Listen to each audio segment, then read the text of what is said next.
Um, we've had pretty much a kind of formula where we do the weekly updates on what's going on in Israel and with the war and what's happening to Jews around the world. And what I want to do is I want to take a step back because we're going to take a 4 week break. I announced it last week in our other classes, and I'm announcing it here also. We'll be taking a 4 week break for the month of April. Uh, I have a surgery coming up this week. It's going to take me out of commission for about a week, they said.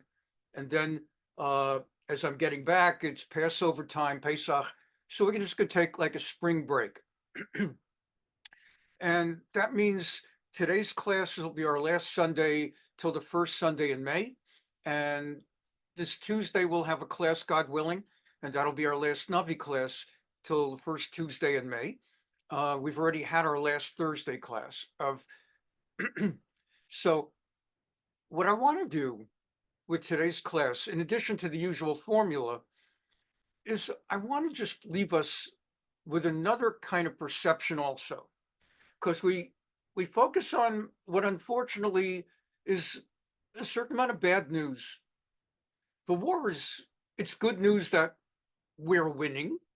It's bad news that the war is going on and people are dying and it's not nice and it's, I mean, no one's happy to see civilians killed, even if they're not innocent. No one's happy to kill people.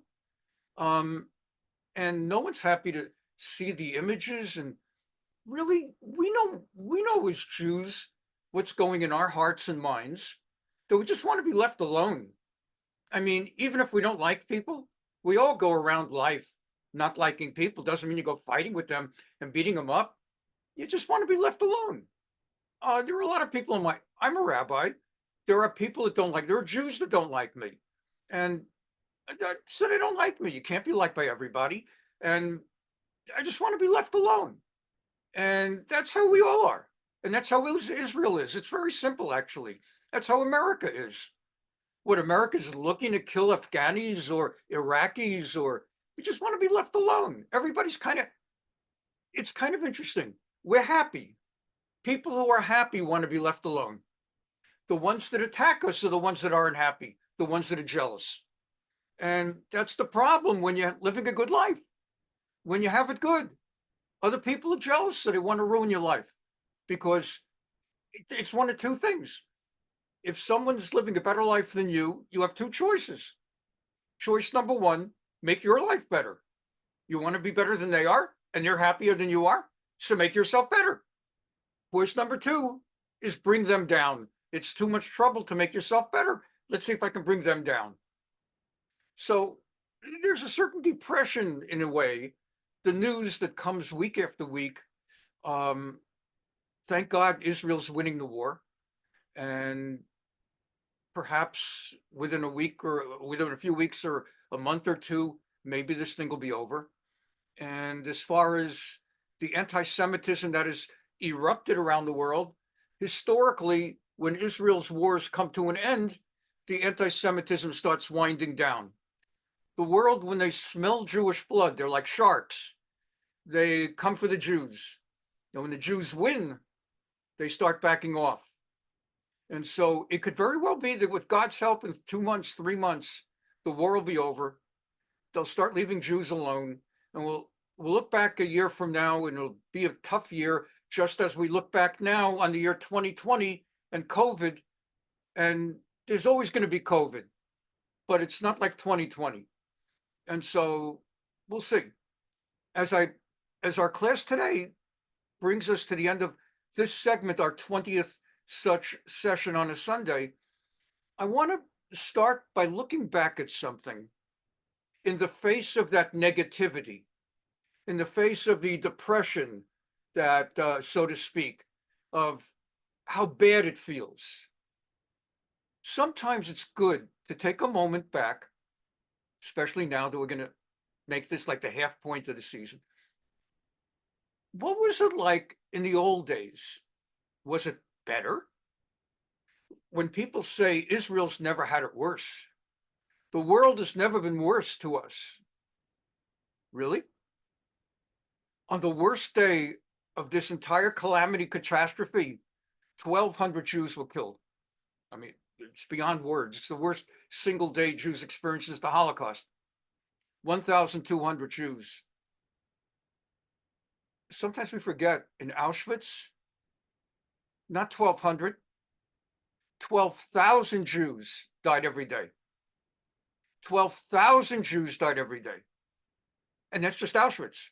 That doesn't include Dachau and Treblinka, Bergen-Belsen, Sobibor.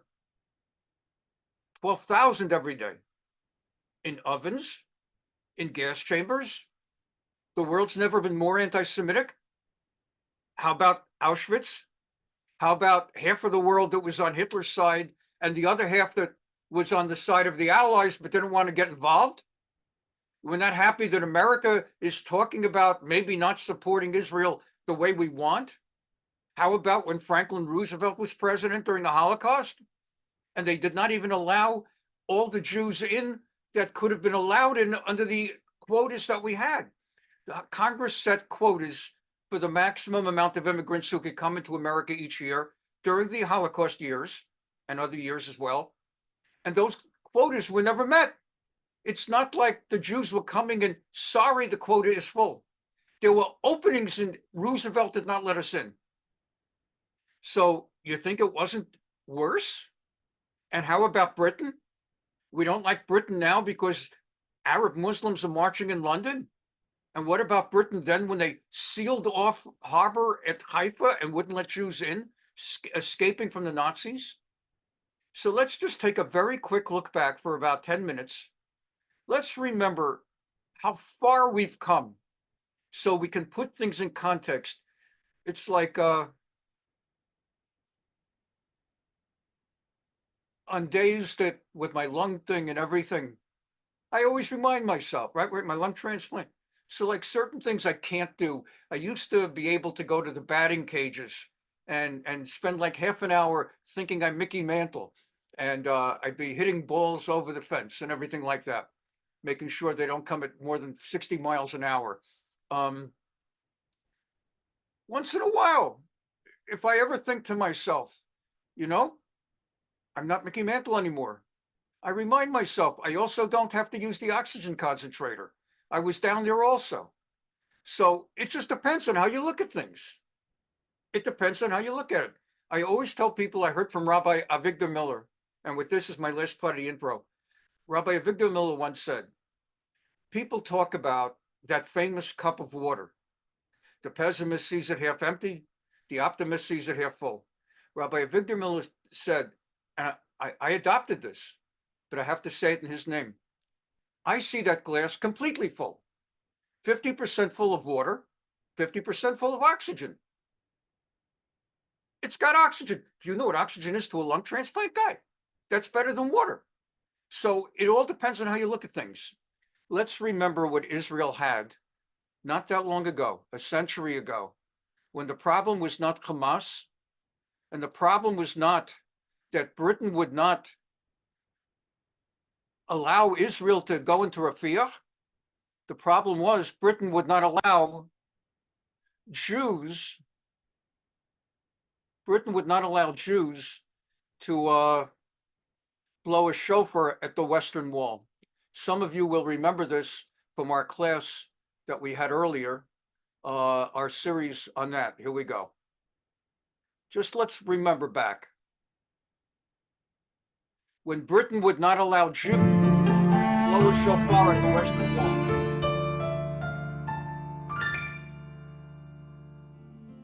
On Yom Kippur of 1930, 26-year-old Moshe Segal blew the shofar at the Kotel at the end of Ne'ilah, Yom Kippur's closing prayer. He was promptly arrested and taken to jail, still fasting. What was his crime? Under British law in Palestine, Jews were forbidden to blow the shofar at the Kotel. So it's been worse. Pray loudly there, or bring Torah scrolls so as not to offend the Arab population. For the next 18 years, the shofar was sounded at the Kotel every Yom Kippur. Shofars were smuggled into the Kotel where brave teenagers defiantly blew them at the conclusion of the fast. Some managed to get away. Others were captured and sent to jail. Echoes of these inspiring acts reverberated throughout the Jewish world.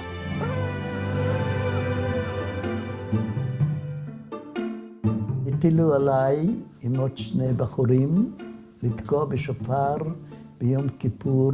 העמידו אותנו מהראש לקיר, מאחורינו היה מישהו שנתן פקודה שחייבים לתקוע בשופר ושאל מי מכם מתמחה ויכול לעשות את זה. אני הרמתי את היד, אמרתי אני. אתה תהיה הראשי, והם במקרה ונכשלת או נתפסת, שיתקעו את השופר. אז הוא אומר, מה עם ההורים? הרי אתה תיאסר. אמרתי, אין אמא, אין אבא, זאת אומרת, בסדר. שאל אותי, אתה מוכן ללכת לפעולה הזאת בכותל המערבי ולהיעצר? אמרתי לו, הולך. בסדר גמור, אנחנו נשבענו להקריב את חיינו לתקומת העם היהודי. במשך ימים. Again, if you missed the introduction, the purpose of this now is when we hear some bad news that this country or that country opposes Israel going into Rafiach and finishing the job. Let's remember what once was, not that long ago, that we could not even blow a shofar at the Western Wall because the British would not allow us. היינו נוסעים להתאמן להחזיק את השופר. The last 6 shofar blowers still alive returned to the Kotel, the scene of their crime, where they recounted their individual stories and sounded the shofar again at the wall. כל הזמן חשבתי לך, לא רק היום. כל מחכסתי? נעים מאוד. נופל אותי? These men battled the British mandate, fought in several wars, built families and homes, and saw their dream of a Jewish state realized. Yet over 60 years later, that Yom Kippur they blew the shofar is still one of the defining moments of their lives.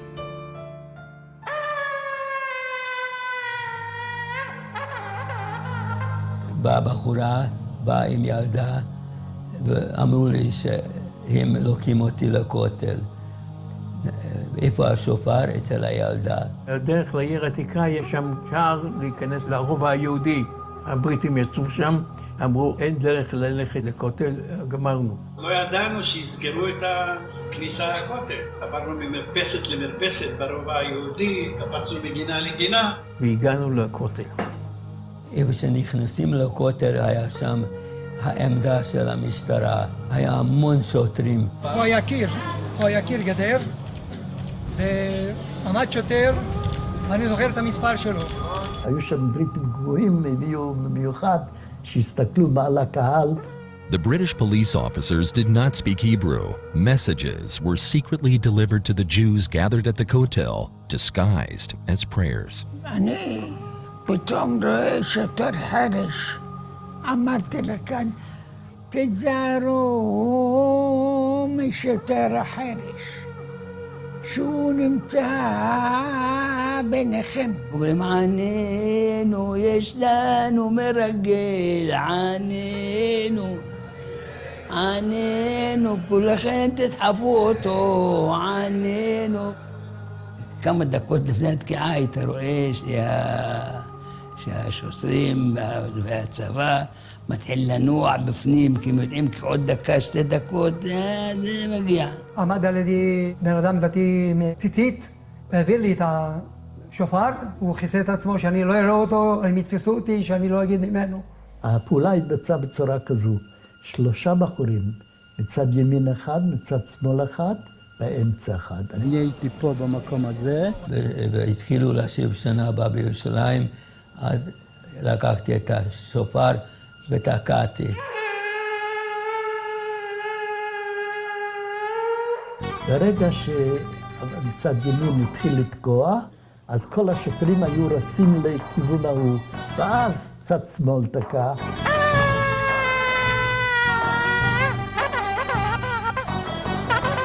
ואז האמצע תקע. רק התחיל להוציא הפרה מהשופר, וכל הצבא וכל האנשים וכל זה התחילו לרוץ שם בכיוון שלו, ואני ראיתי כולם נוהרים משם ודוחפים משם. פתחתי בשופר תקיעה ככה על הכיפאק. ברגע שתקענו והיה מהומה, התחילו מכות עם עלות. דחפו את כל הציבור בכוח עצום, רצו למי שתוקע בשופר. התחילה שירת התקווה ובאו לתפוס אותי, לחבק אותי. עמד לידי הקצין לנגר. אמר לי, תזוז מפה, תלך מהר, תלך.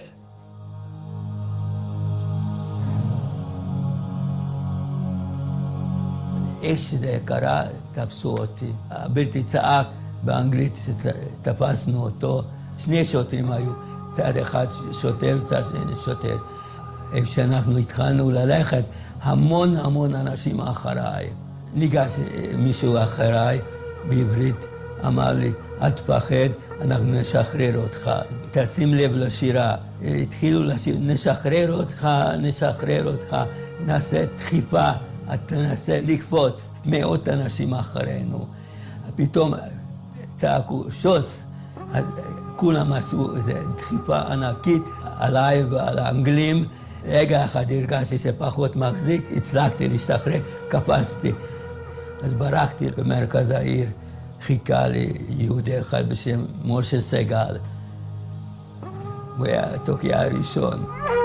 תקעתי בכל הכוח שלי. כשגמרתי, סלפתי את השופר מהפה, נתתי לשוטר שהוא הקיף אותי, סבל בריטי, הוא לקח את השופר. תפס אותי, הוביל אותי עם עוד כמה אנשים ששרו התקווה לקיש והייתי כל היום אחרי צום. כל מה שאני זוכר שם שהייתי רעב מאוד. לא חשבתי על שופר ולא על מה יעשו לי, הייתי רעב, פשוט רעב. אני סירבתי לאכול, אמרתי אני לא אוכל. אני עצום, אני אמות פה, אני לא אוכל אם אני לא הולך הביתה. בכסלו הייתי שבועיים ימים, אחר כך למשפט. All the shofar blowers that were captured were tried and punished under British law. Some were sent to jail for up to 6 months. In the War of Independence in 1948, the Jordanian Legion captured the entire old city of Jerusalem, including the Kotel. שלא יכולנו לבוא לכותל, היה לי כאב ממש יום. אבל גדול ליד עלינו, אבל גדול. For 19 years, not a single Jew stepped foot at the Kotel, not to mention blew the shofar, until it was liberated by Israel in the Six-Day War in 1967. במלחמת 6 הימים אמרתי לחבר'ה, בואו ניכנס לכותל. עצרנו, נכנסנו לכותל, הייתי מדהים. אני רואה מישהו עם שופר, אמרתי לו, אני מבקש את השופר, תן לי רגע. מסתכל עליי, אומר לי, כך. אני תוקע תקיעה כזו חזקה, בא אליי בן אדם, אומר לי, מה לך ולתקיעה בשופר? אמרתי לו, אני הייתי האחרון ב-47. הוא אומר לי, אני הייתי הראשון ב-31. הרב סגל חיבק אותי, מה זה? ונפרדנו לשלום.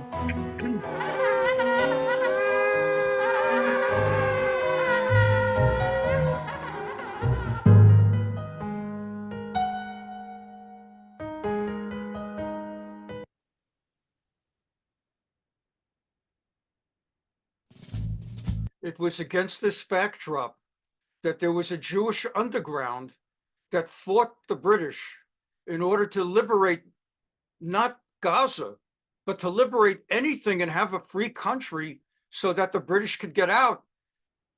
This is the time, this is a reminder. I'm not going to play the whole song, but again, a reminder in the context of the news these last 4 or 5 months of what really once was, how far we've come.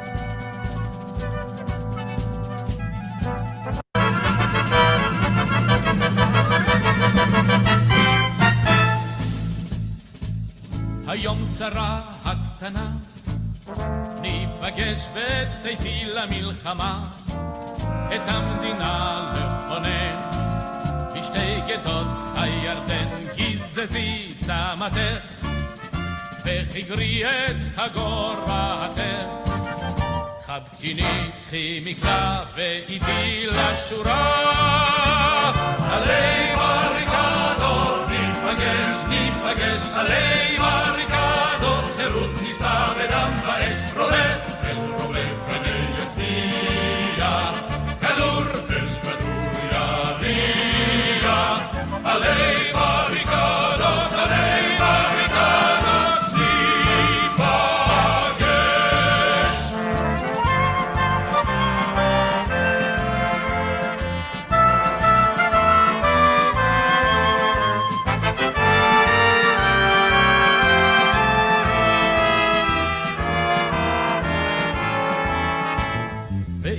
בתליה אמסור את חיי לאומה אל נא תבכי כך נגזר גורלי מחי דמעתך לחצי המקלע אל ליבך ובחרי לך שני מאנשי גונדתי עלי בריקדות ניפגש עלי בריקדות חירות נישא בדם ואש רולף אל רובה כדי יצדיע כדור אל כדור יריע עלי בריקדות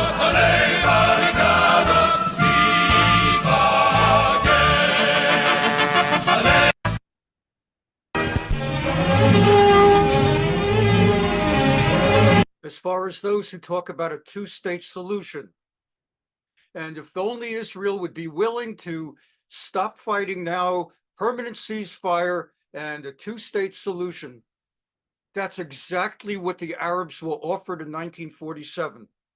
The United Nations voted 33-13 to create a itsy-bitsy Jewish country, a fraction of modern-day Israel, and they gave the Arabs just about everything. And the Arabs turned it down. They would not recognize anything. And it's important, again, in the face of what all the lies that are perpetrated in the news, in academia, elsewhere, to just quickly refresh our memories what was. In the great synagogue at Tel Aviv, stolen uniforms of many British regiments and bales of forged bearer bonds of the Palestine government have been discovered, in addition to a portable radio transmitter and quantities of illegal weapons and explosives. All this came to light when a false wall in the synagogue was found. The Jewish temple keeper was placed under arrest. 200,000 Jews are being checked by 2 divisions of British troops and Palestine police. 25,000 people are being interrogated each day. Our troops, in sternly guarded surroundings, are looking for members of the notorious Irgun Sfaili Umeh and the Stern Gang, suspected. Okay, so when we have David Cameron, the foreign minister of Britain, criticizing Israel, it ain't nothing like what we had to deal with just how many years ago, 75 years ago? Of blowing up the King David Hotel in Jerusalem.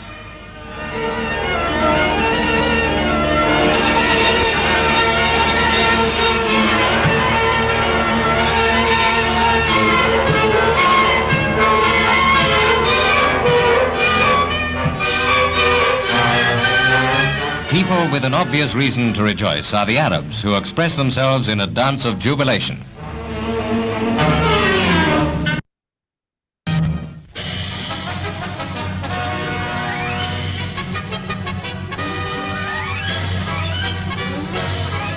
At Flushing, Long Island, the General Assembly of the United Nations has made its decision on Palestine. The map shows what partition means. The Jewish state colored light, the Arab state dark, Jaffa to go to the Arabs, Jerusalem internationalized. You got that? This is what the Arabs were offered. Not only the so-called West Bank, practically all of Israel. Israel was given the desert. At the time of the Negev, nothing was growing there for 2,000 years. Keep in mind, now we think of the Negev, how Israel made the desert bloom. At the time, it was a joke. The idea was, the Jews want a country, we'll give them the desert, okay? And the Arabs, Jerusalem is going to be internationalized, which for all intents and purposes means it's going to be the Arabs. The Arabs are going to get forget about Judea, Samaria, like practically everything. And they're getting the Galilee, and they're getting Gaza, and they're getting everything. The Jews are going to get Tel Aviv, Haifa, and that's about it. And for that, the Arabs made war. They made war. They did not accept that. They would not accept. It's always been from the river to the sea.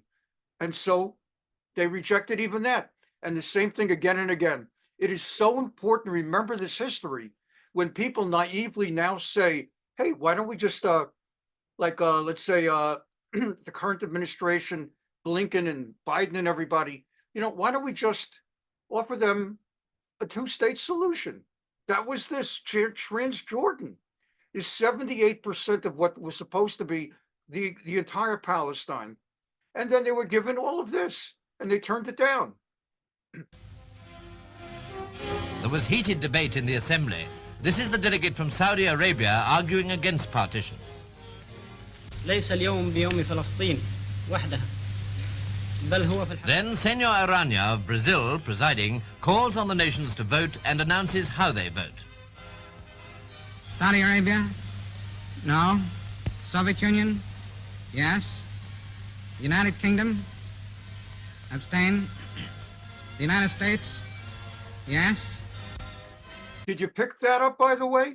The United States voted for partition, that there can be a Jew. That's the famous thing that Harry Truman voted for partition, that the Jews could have a country.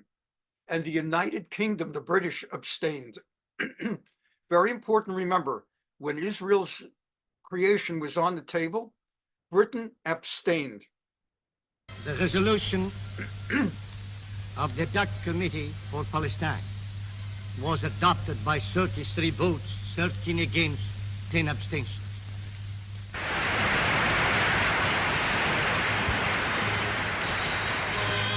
And this was the scene next day in Jerusalem. The Jewish people at once began to celebrate the United Nations decision.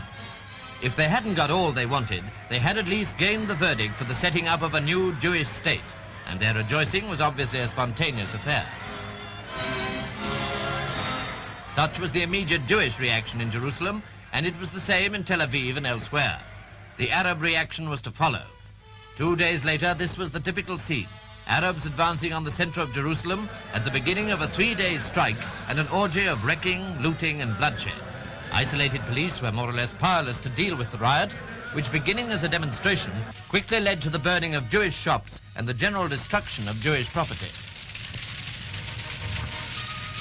Do you think they show this at the Harvard University Middle Eastern Studies program, or at Berkeley, or at Columbia, or at MIT? No.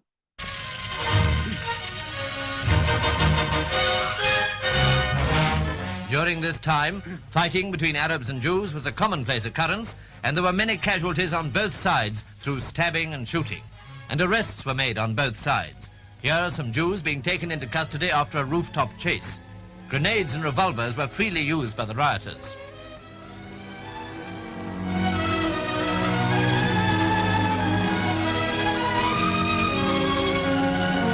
Fires were soon blazing in many places throughout Jerusalem. The burning of the wrecked cinema is typical.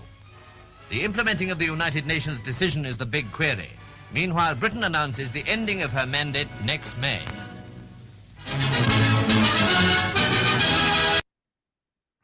But it was the rising tension in Palestine that held world attention. Partition had brought a new flare-up in the strife between Arab and Jew. Politically, the conflict appeared to be settled.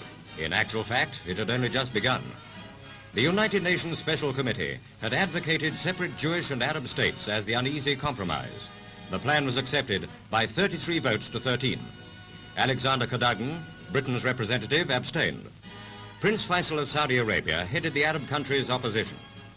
The Jewish state will include the ports of Haifa and Tel Aviv and the whole of the Negev Valley. The Arab will occupy the fertile eastern part. Jerusalem will come under United Nations trusteeship. First reaction from the Jews was one of joy. Crowds gathered in the streets and greeted the birth of their state with traditional dances. Britain's civic administration is expected to withdraw by May. Jews and Arabs will then govern themselves. Arab opposition to the partition scheme has been violent. The call for a holy war against the Jews went out from Cairo. A 3-day general strike coincided with an intensive recruiting campaign.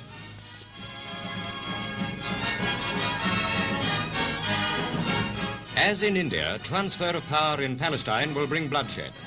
2 states have been born. For the Holy Land, the immediate future would not bring peace.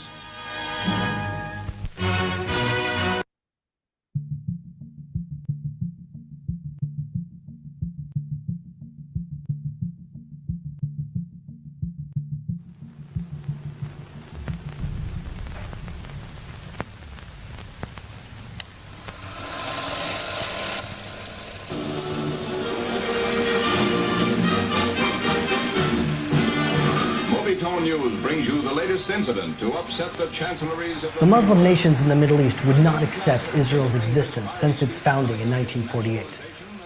They began amassing huge amounts of sophisticated weaponry and lobbying for the implementation of boycotts, divestment, and sanctions against the Jewish state.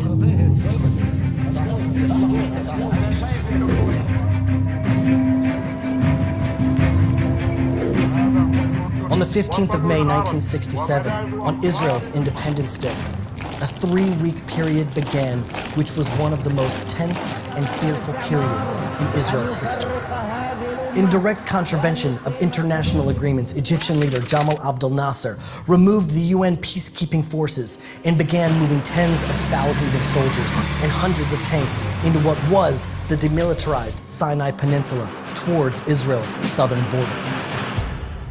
Egypt also blockaded the Straits of Tiran, an open international waterway which was essentially a declaration of war. Israel turned to the nations of the world, primarily to the United States, for assistance against Egyptian aggression, but somehow all Western countries decided to remain neutral. Very quickly it became apparent that the promises were all but forgotten. Israel, with 2.5 million Jews, was left alone to face the might of the Arab nations. Egypt, Syria, Jordan, Iraq, and Lebanon formed a military alliance and began moving forces into Jordan towards Israel's borders. When the Arab countries realized that the world had abandoned Israel, many other Muslim countries were openly calling for the destruction of Israel. The will and means to murder millions of Jews were evident. Top IDF commanders expressed their concerns at the high price Israel was liable to pay in a war with the Arab world. Some military experts projected a toll between 20 and 100,000 lives. Israel prepared cemeteries all over the country, ready to accommodate many expected victims. Massive parks were prepared in Jerusalem, Tel Aviv, and other cities in case the cemeteries would have no more space. World governments, instead of defending Israel's right to exist, warned Israel continuously not to attack. However, the people of Israel had no choice but to go to war, to defend their country and their very existence. At 7:15 a.m. on June 5th, 1967, the IDF launched Operation Moked, Focus. Almost the entire Israeli Air Force was dispatched in a daring mission. Only 12 planes stayed behind. The risk of this operation was extraordinary, as the fighter pilots flew at an unprecedented low altitude of less than 20 meters above the ground. Egypt had the most advanced ground-air missile defense systems in the Middle East. Most of the Israeli jets were old and outdated French planes. If the Israeli jets would have been detected, many would have fallen, and Israel would have been left with practically no air force. And then, a miracle occurred. The most advanced Russian MiG jets that patrolled the airspace along the borders between Egypt and Israel were, for that one critical hour, grounded. Incredibly, at that very same time, the top commanders of Egypt, Jordan, and Iraq flew together to observe the Egyptian forces invading Sinai. The Egyptian officers had ordered all anti-aircraft units not to fire unless given a direct order as long as they were in flight. This created total confusion on the Egyptian ground as Israel struck exactly in that window of time. By 7:45 a.m., the high hand of Providence resulted in the Israeli Air Force reaching all the Egyptian airfields without even one plane being detected. More than 200 Egyptian planes, almost half of Egypt's fleets, were almost instantaneously destroyed, also bombing the runways and making impotent the mightiest air force in the Middle East. General Moti Hod, commander of the Air Force, said, "In my wildest dreams, I never would have conceived of such an incredible success." A second wave of Israeli jets were directed to Cairo to confront the remains of the Egyptian Air Force.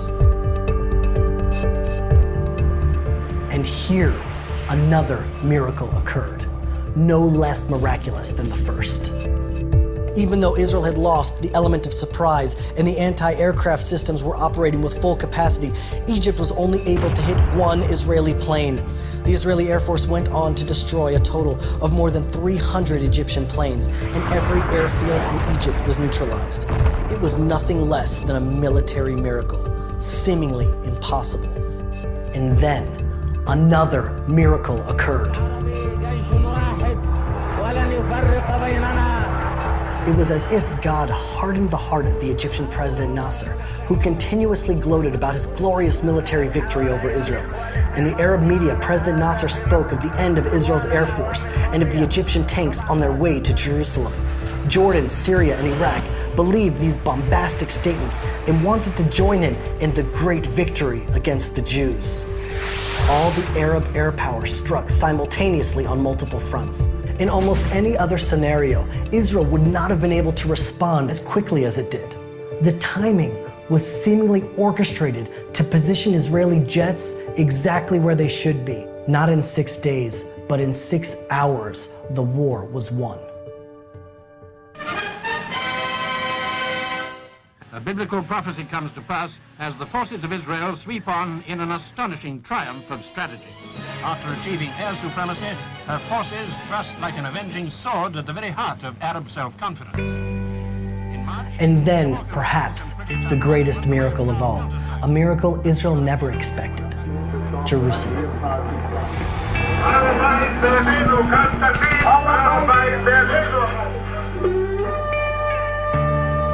Again, it seemed as though it was a divine appointment in time. Jerusalem was to be restored to the Jewish people after 2,000 years.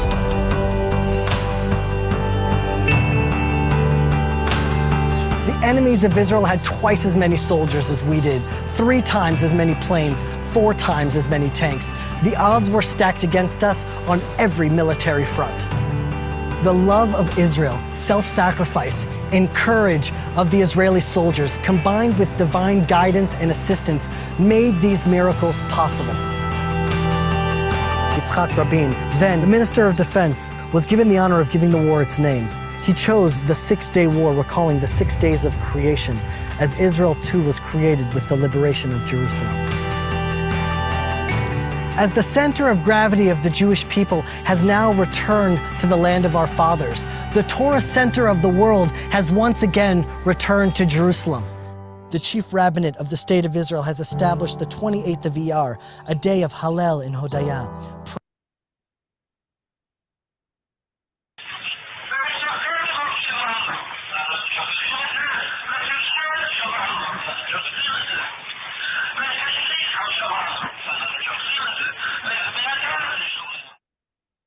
בשעה 7:30 בבוקר תקף חיל האוויר את שדות התעופה של מצרים.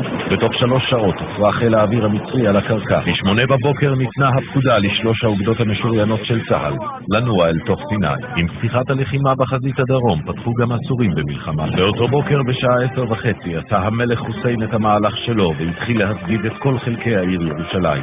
ב10:30 בבוקר ניתנה הפקודה לחטיבת הראל להתחיל לנוע בכביש העולה לירושלים. בירושלים נמשכה ללא הרף ההפגזה על כל חלקי העיר. העיר תל אביב הופגזה באש תותחים ירדניים ארוכי טווח, ומטוסי אויב תקפו ערים כמו נתניה ועפולה. למחרת, בבוקר 6 ביוני, נכבשה עזה. בזו אחר זו נפלו ערי הגדה. ג'נין, שכם, קלקיליה וטול כרם. ראשונה נכבשה בית לחם, ובתוכה המקום הקדוש הראשון במלחמה הזאת, קבר החטא ביריחו. העיר שנראתה כעיר רפאים, נכבשה בלא ירייה אחת. חברון, וגם היא נכבשה בלא קרב. אותו היום, כף חצי אייר, שוחררה בטהרה ונתגלפה לירושלים. ברגע זה אנו עוברים את שער האריות. אנחנו בתוך העיר העתיקה. כאן תלמיד, הר הבית בידינו.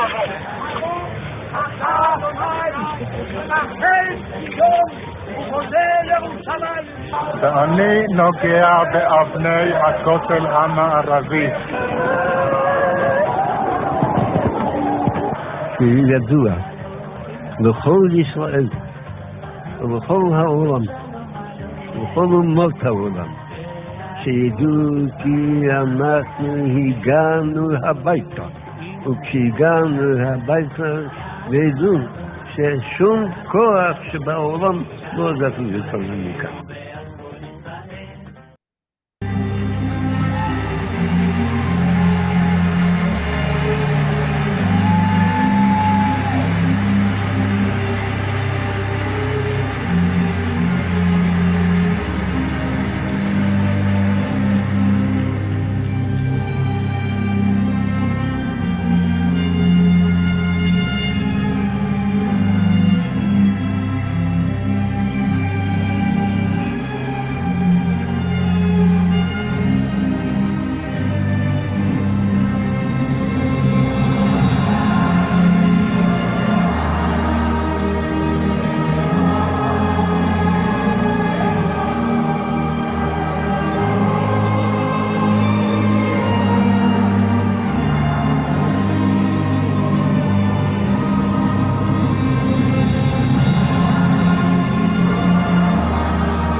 And this is the scene now, not literally today, but this is what we now have.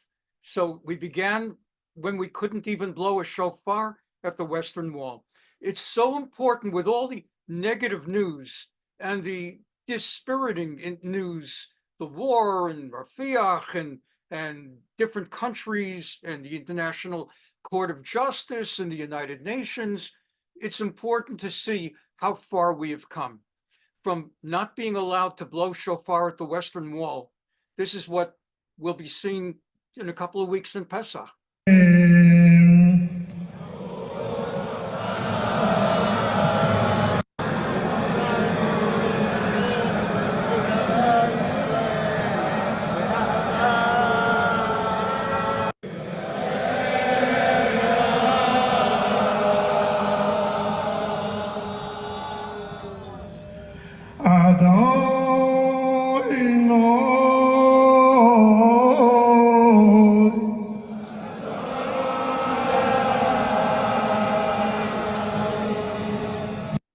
This is how far it's come. We sometimes just don't pause to appreciate the sunshine and the flowers, how far we've come. Our next story is a really powerful testament of faith and also compassion during tragedy. In the wake of all of the attacks by Hamas terrorists, evangelical church congregations, every denomination of the faithful offering prayers and action, rallying to send money and humanitarian relief to Israel. Kelsey Kernstein has more. I want them to know how important they are. Christian communities and evangelical churches are rallying together, holding hours-long vigils, urgently calling for support for Israelis amid the brutal attacks by the Hamas terrorist group. Pastor and presidential hopeful Ryan Binkley has pledged his commitment to stand with Israel. And let's do what we can do right now. Let's not walk away. It's not time for the United States to walk away from Israel. Binkley is not alone. A 2022 Pew Research survey found that 86% of white evangelical Protestants said they felt fondly of Israelis, which is shown to be higher than any other Christian group. The unwavering support and solidarity for Israel traces back to the Bible, where the land of Israel is revered as holy. It's embedded in our hearts, and so many Christians we just want to see peace in that region. The same Pew Research poll found that 70% of white evangelists believe that God gifted the land of Israel to the Jewish people. And Reverend Randy Capote echoes that common belief that Israel and the Jewish people have a special place in Christian doctrines, allowing different denominations to connect to the place as well as the people. I believe we better, should, must remain a friend of Israel. News Nation's Marnie Hughes spoke to the president of the International Fellowship of Christians and Jews, Yael Eckstein, who has been on a mission to support those in need since 2006, from soup kitchens to flak jackets, offering life-saving humanitarian assistance to Israel and the Jewish people. And so we're here to be that light in a very dangerous part of the world. Binkley and other Christians across the country joined together in prayer for the war to resolve and peace to prevail over Israel. Hopefully, at the end of this, there will be lasting peace there. Thank you for watching. Go to newsnationnow.com to find News Nation. They have recently said that they would be happy. I'm Jane Dutton for Eyewitness News, talking to Douglas Murray, author and journalist. Good afternoon. Good afternoon. What are you doing here? You here to look at our beautiful democracy and what it's morphed into? I'm certainly here to learn about what's happening here in South Africa. I haven't been here for a few years. I am very interested in what's happening here and in the region. And yes, South Africa's coming under a lot of attention. Yes, I read some of your comments about our move to, taking Israel to the ICJ, and you said that we did that in order to hide the problems at home. Elaborate. I think there's a lot in that. I always think that for voters in any country, you have first order priorities. Getting the water clean, getting the roads running, getting infrastructure working, getting healthcare working, getting education working. And I do think that quite often in my observation, I've covered a lot of countries around the world, quite often in my observation, those first order priorities, if a government fails at them, it does distraction techniques. I think the ICJ thing is a distraction technique. I don't think it's something which is of primary importance to the people of South Africa. I don't think it's a first order priority for the voters. And I'm suspicious when governments pull these kinds of international tricks. Don't you think somebody had to do it?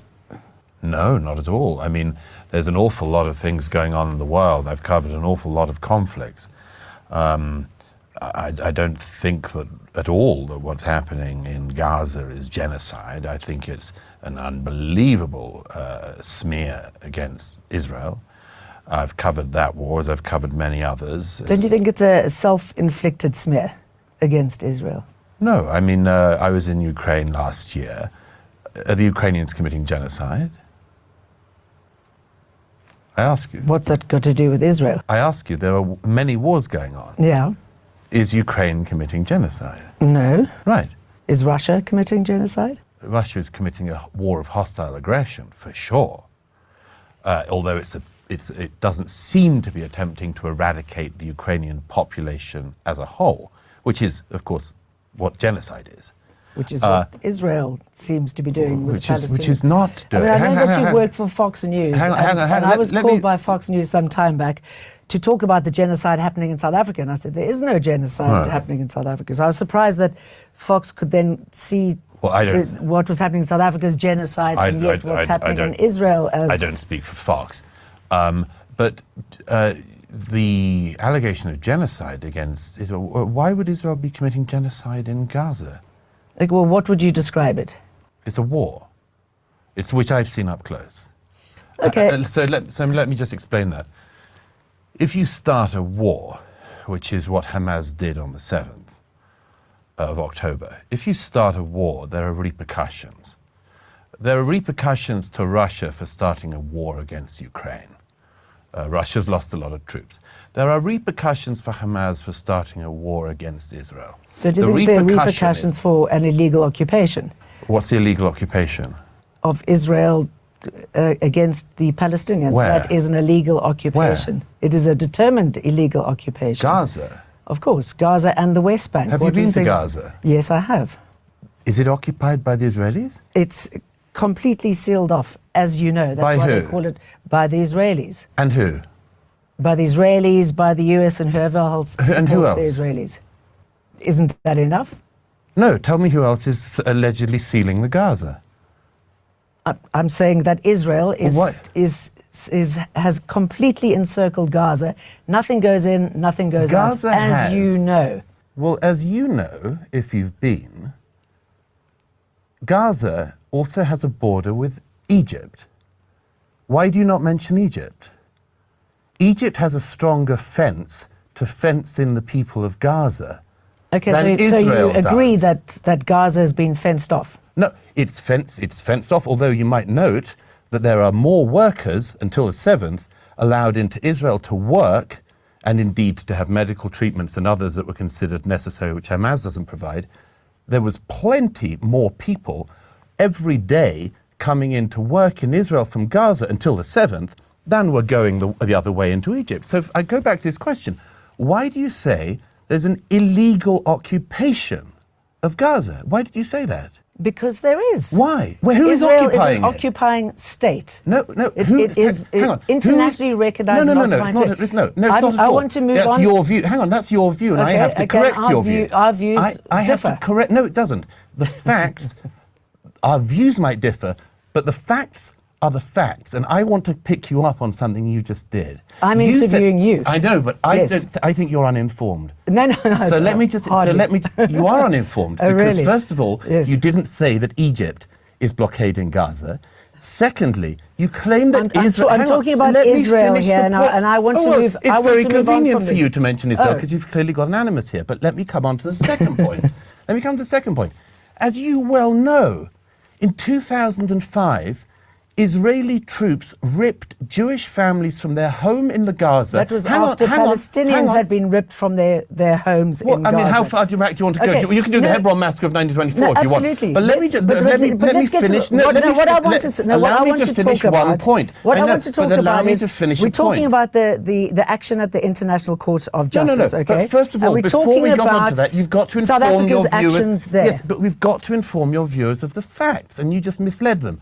In 2005, Israeli troops ripped every Jewish family from their homes in Gaza and handed over all of Gaza, which was completely clear of Jews. That was after two Nakbas, I think in 1948 and 1967, when Palestinians were ripped from their homes that were originally there. That's your I know, so let's specific interpretation of the history, and yours is a very no. But we can agree to disagree, but don't misinform your viewers. And you can go back. Well, I'm not misinforming your viewers. I'm informing them because you're not.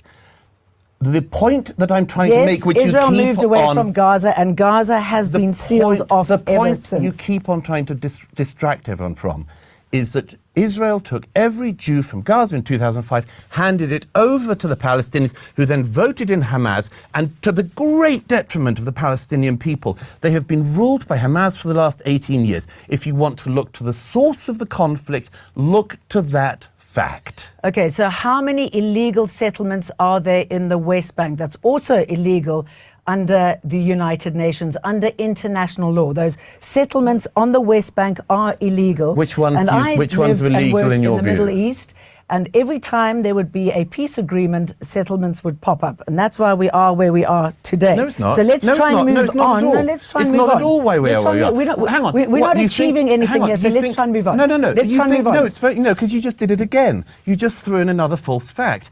We are not where we are today because of settlements in the West Bank that are disputed. That's not why Hamas broke out of Gaza on the 7th of October and massacred people in their homes. As that's we know, that's Hamas not got because of the Israeli West Bank, support and you well know it. You well know that. You well know that Hamas. You well know that Hamas did not commit the massacre of the 7th of October because of settlements. They did it by their own admission because they want to massacre every Jew they can get their hands on, and Hamas has said they will do it again and again. So don't get onto the distraction of settlements. That is a second-order priority. The first order. It's easy to fob those off, isn't it? It's easy for you to try to distract people about it, but. We're going to move on to you got the idea of that one. Mr. Speaker, I am a Canadian, I am a Jew, and I am a Zionist. I am proud to have been born in this country. I am proud that my family came here in the 19th century and helped build this country. My family members fought in the World War I and World War II. We are part of Canada and lucky to be so.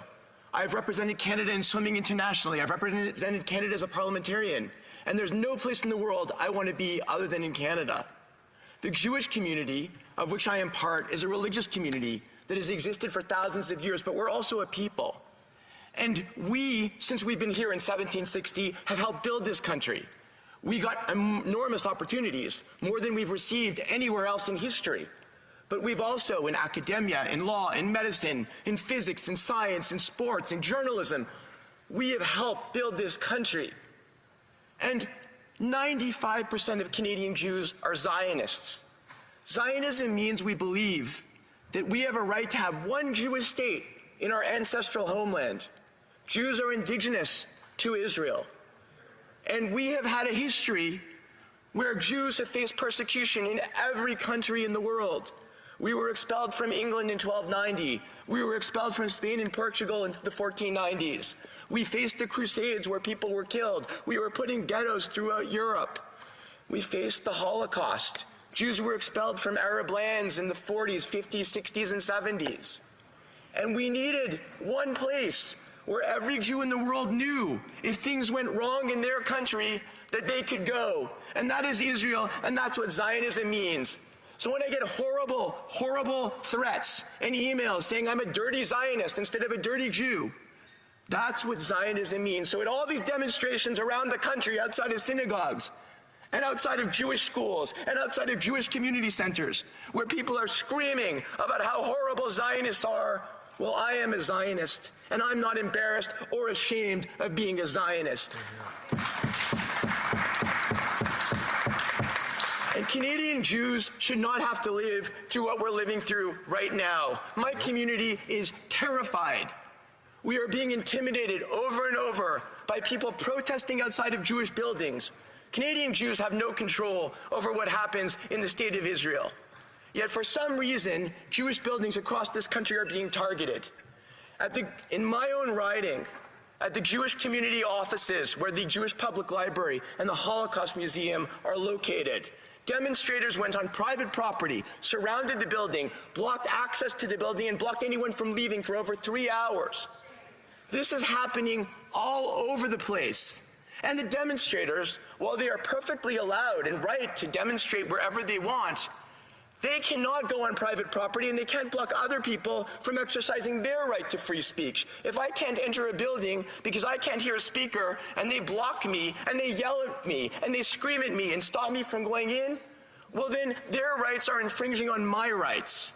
And police need to step in and act as police, and all leaders across this country need to tell them to do so, because this is not fair anymore. It is too much.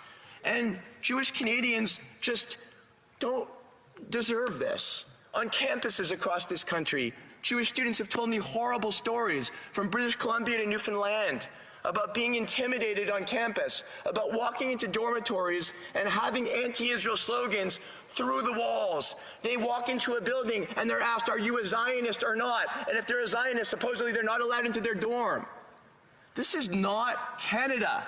This is not the country that I know and love, and nobody should be forced to feel this way, which is then how I get to this motion. Because the Jewish community right now is demoralized and intimidated. This motion creates one winner and one loser. Most Canadian Muslims will vastly support this motion, and they're feeling lots of pain right now in watching the events that are happening in Gaza. But Canadian Jews, if this motion is adopted, will feel tremendous pain because the way this motion is constructed, it is clearly creating a false equivalency of the State of Israel and the terrorist organization Hamas. And in the event that we want this war to end, Hamas can easily lay down arms and surrender and return the hostages and stop using citizens of Gaza as human shields. Terrorist organization equivalent to a democratic state. Thank you. Good to see all of you. You've been longtime friends. Just a few days ago, a delegation of Democrats from the House of Representatives came to Israel, and this is them meeting with Netanyahu. We hear a lot in the media about Netanyahu having relations, let's say, with Republicans, and the media, for whatever reason, chooses not to publicize when Netanyahu reaches out successfully with Democrats also. So I wanted to share his meeting with Democrats. Of Israel, you're great supporters. It's very important for us to maintain bipartisan support at all times, but especially in these trying times. And I want to use this opportunity of our conversation to try to straighten out and also dispel some of the things that are being said about our bipartisan alliance and the importance of maintaining it, or those who think that it's not important to maintain it. I don't know if you know this, but I think it was about a week ago or 2 weeks ago, Iran officially launched, along with Hezbollah, a campaign, which means goes to Hamas and the other H's, the Houthis and so on.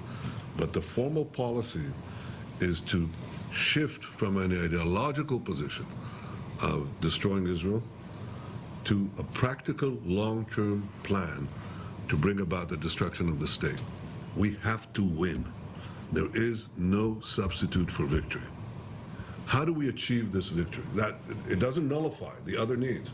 How to take care of Hezbollah, how to take care of Iran, how to prevent Iran from acquiring nuclear weapons, which would make this threat 100 times bigger. How to prevent these militias from firing into Israel rockets from Yemen or from Baghdad. Precise rockets that could reach this room right now.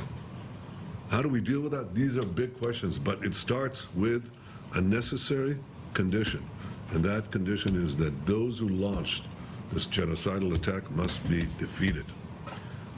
And how do you do that? What we've set out at the outset, with the support of President Biden and the administration, important support, which we appreciate deeply, was to say the first thing, our goal is to destroy the military and governing capabilities of Hamas in Gaza. Hamas has to be eliminated. Not as an idea. Nazism wasn't destroyed as an idea in World War II, but Nazis do not govern Germany. There's still neo-Nazis around, but you destroyed that organization.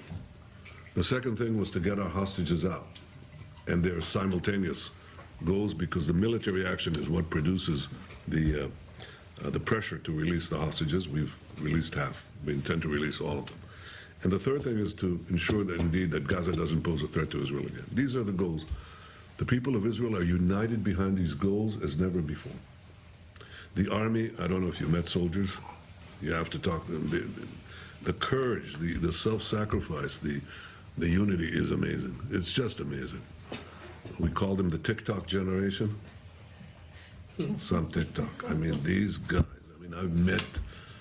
I mean, I met wounded soldiers in the orthopedic wards of Hadassah and Shifa. You know, they're without legs, without arms.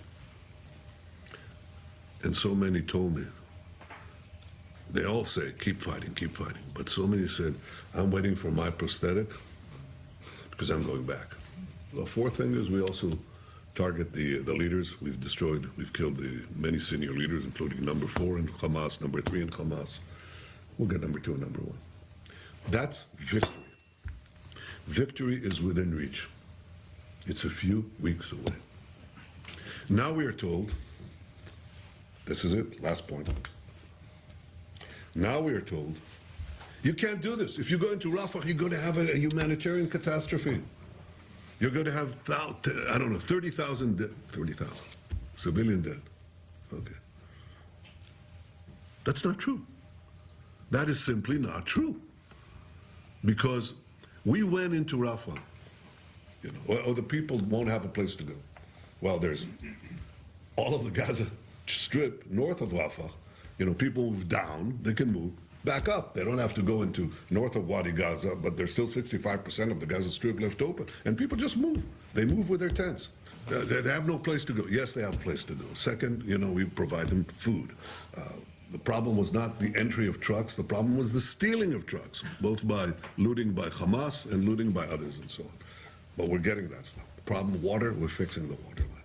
We're committed to this, not because the U.S. is prodding us, which it is, by the way, which is okay. I don't have a problem with that. But I'm prodding it. I'm pushing it. These gentlemen can tell you what we're doing, okay? So getting them out of Gaza and say, will they leave Rafah, the last bastion, the last 4 battalions, will they leave? We had a rescue operation we found 2 hostages in a house right in the middle of Rafah. And we conducted a surgical operation. Minimal firepower. Killed the captors, got the people out, got them out, okay? Just based on this little incident, 70,000 people in Gaza, just moved. They moved because of nothing. It happened, what was it, half an hour, 3/4 of an hour, some gunfire, they moved. They thought this was the the grand invasion. They have a place to move. We'll make sure they have it. We make sure they have shelters. We make sure they have water. We make sure they have food, medicine, field hospitals, and so on. So this is almost a mass hysteria that has been built wrongly, that we cannot finish the job. We have to finish the job. It would be like leaving part of the Nazi army in place and saying, well, don't go there, don't leave a quarter of the German army in place and don't go into Berlin. It's not going to happen. And we have no choice because our very existence is on the line. We've had a remarkable alignment not without differences, not without discussions, but we've been able to overcome them since the beginning of the war with President Biden and his team. We have a difference on this. And I'm very open about it. I say, look, we have no choice. And Joe Biden is open with me. He says, I don't want you to go in. I don't want you to take a major ground operation. I say, and we've had these differences. Not going into Gaza in the first place, not in ground action. Reluctance that we shouldn't go into Gaza City or go into Shifa in the first place or go into Khan Yunis. And our armies performed remarkably well. And with remarkable minimization of civilian casualties compared to any conflict in modern times. We appreciate the support of the president, but Israeli prime ministers on different occasions, whether it was Ben-Gurion in 1948, challenging Truman, not Truman, it was the time Marshall who controlled the policy, declared the state against the State Department opposition. Or Levi Eshkol in 1967, embarking on the Six-Day War, against the opposition of the then President Johnson, who said, you'll be alone. So I said, okay, we'll be alone. Or in 1981, when Menachem Begin bombed the Osirak reactor in Iraq against President Reagan, who actually stopped weapons shipments. I know what it means when they're whispering in a staffer's ear. That's it. So, I hope we don't act alone. We will if we have to, but I don't think we are alone because I think we enjoy the support of the broad section of the American people across the political spectrum, and I hope we enjoy your support, continued support as well.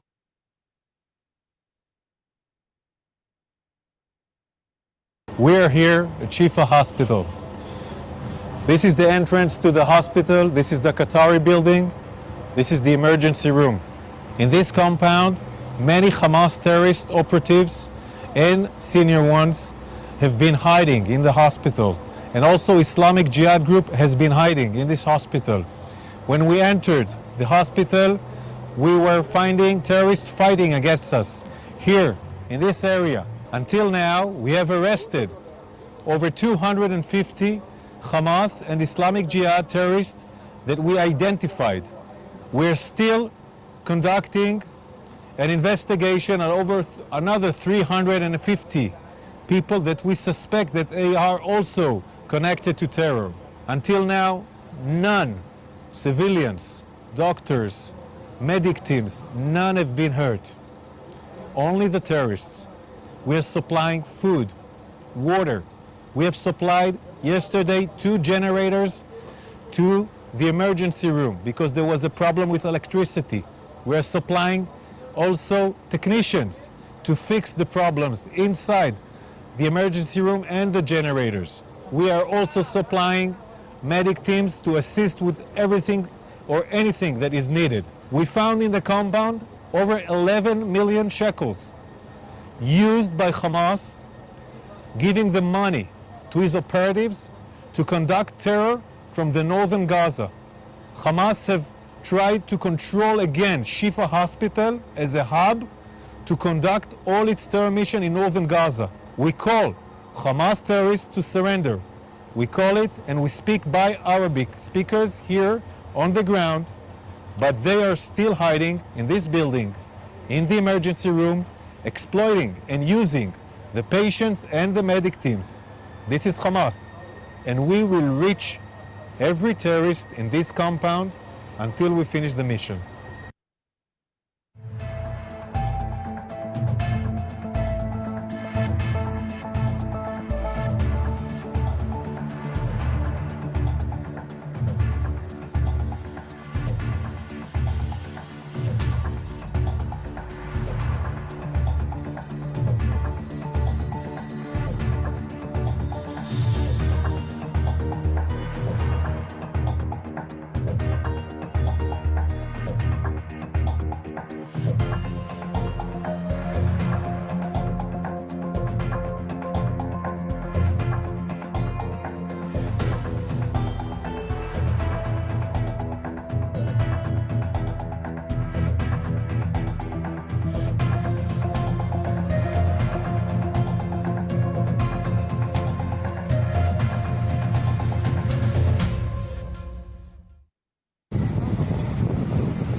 One of the largest destructions of Hamas underground tunnel, a 12-kilometer tunnel.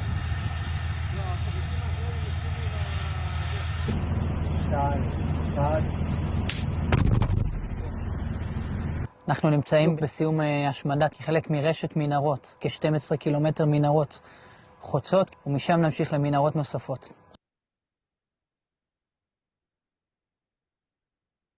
How do you like that?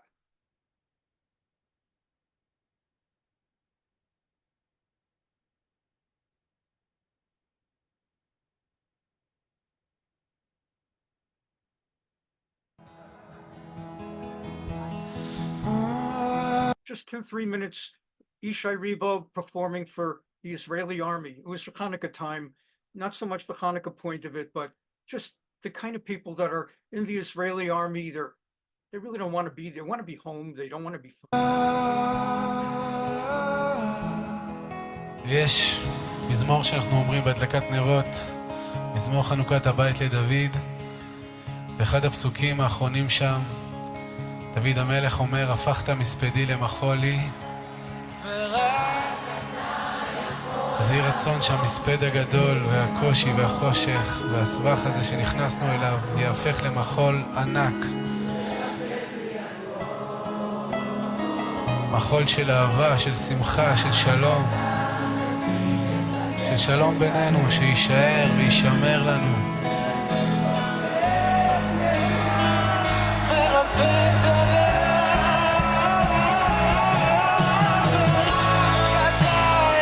החיילים שלנו נלחמים ואת החיילות וכולם מוסרים נפש ובאמת מכל הלב נותנים את הכל וזה לא מובן מאליו ואנחנו הכי מעריכים את זה בעולם והכי מצדיעים לכם ואנחנו גאים בכם ומתפללים לשלומכם So proud of you.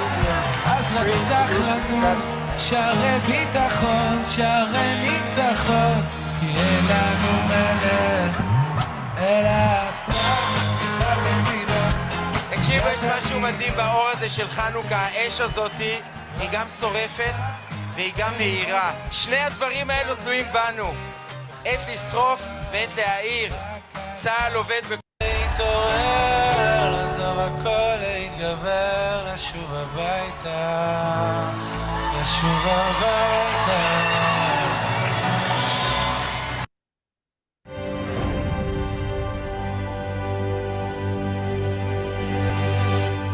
In June 2004, Prime Minister Ariel Sharon announced plans to unilaterally disengage from Gaza.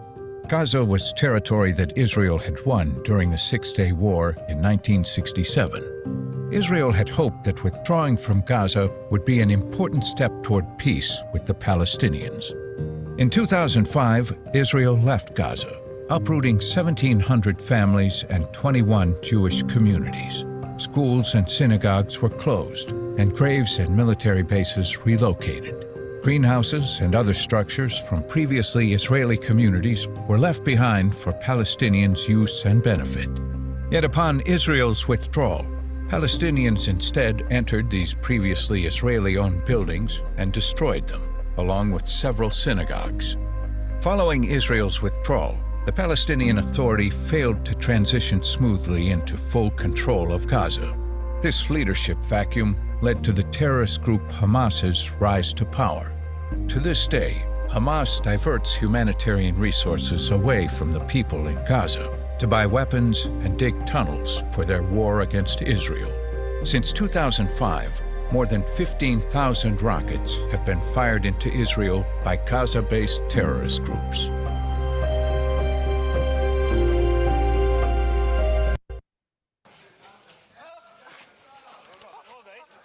This was the disengagement when people were forcibly taken. 8,500 Jews were taken from their homes at the time in 2005. But the government of Israel thought that this would bring peace. So they uprooted the homes and they uprooted the people. And they gave all of it to the Arabs in Gaza. And whereas a few moments ago, you heard the summary of it, this is actually 3 minutes or so of video. What happened at the time? The efforts that the Israeli government went through. Some of those people, whether the evacuator themselves or others, resist the plan. And this is not only legal, but as a democratic society, we should let them express their views in any legal way they find. I think there is a very clear red line where you cross this legal threshold and you fight your own institutions, I would say. This is something totally unaccepted and we won't let it go.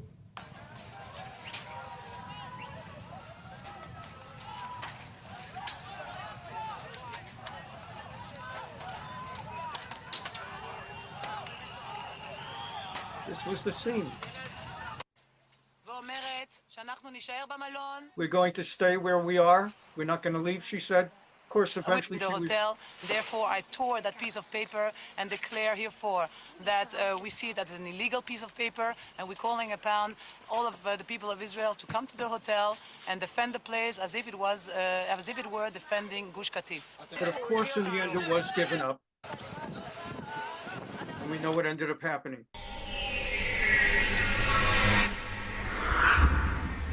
Eight years later, אצלי הפצע עדיין פתוח וכואב. כקצין שהגן על תושבי הגוש, עוד משנת 1987 באינתיפאדה הראשונה, אני הייתי המג"ד הראשון בגוש קטיף. בהמשך כמפקד חטיבה בח'אן יונס, מצאתי את עצמי מפנה אתכם מבתיכם ואדמתכם. אתם הייתם דוגמה ומופת לי אישית ולכל עם ישראל אהבת הארץ ממש. תחת אש המשכתם לגדל ולחנך את ילדיכם, קינאתי בצורה בה האמנתם בעשייתכם.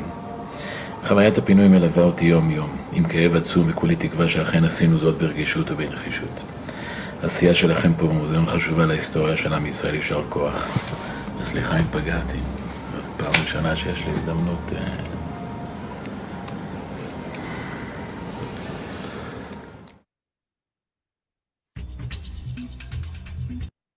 now conclude with the prayer for the Sahel. As I said, we're going to go on a hiatus for a month of April, and we'll be resuming the first Sunday in May. We'll be sending out emails confirming all of this.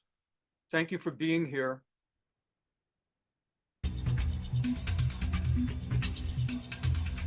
מי שברוב חבותינו אברהם יצחק ויעקב הוא יברך את חיילי צבא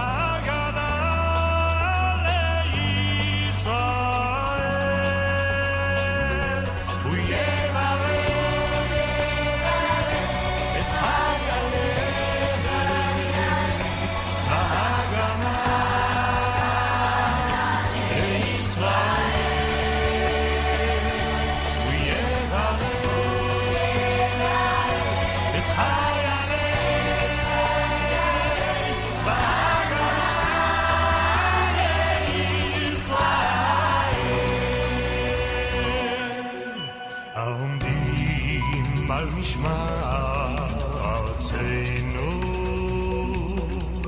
וערי אלוהינו מן הלבנון ועד מדבר מצרים ומן הים הגדול עד לבוא הערבה ביבשה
ייתן אדוני את אויבינו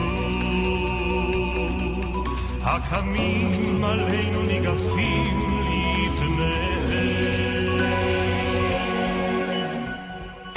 הקדוש ברוך הוא ישמור ויציל את חיילינו מכל צרה וצוקה ומכל נגע ומחלה וישלח ברכה והצלחה בכל מעשה ידיהם ידבר שונאינו תחתיהם ויעטרם בכתר ישועה ובעטרת ניצחון ויקוים בהם הכתוב כי אדוני אלוהיכם ההולך עמכם להילחם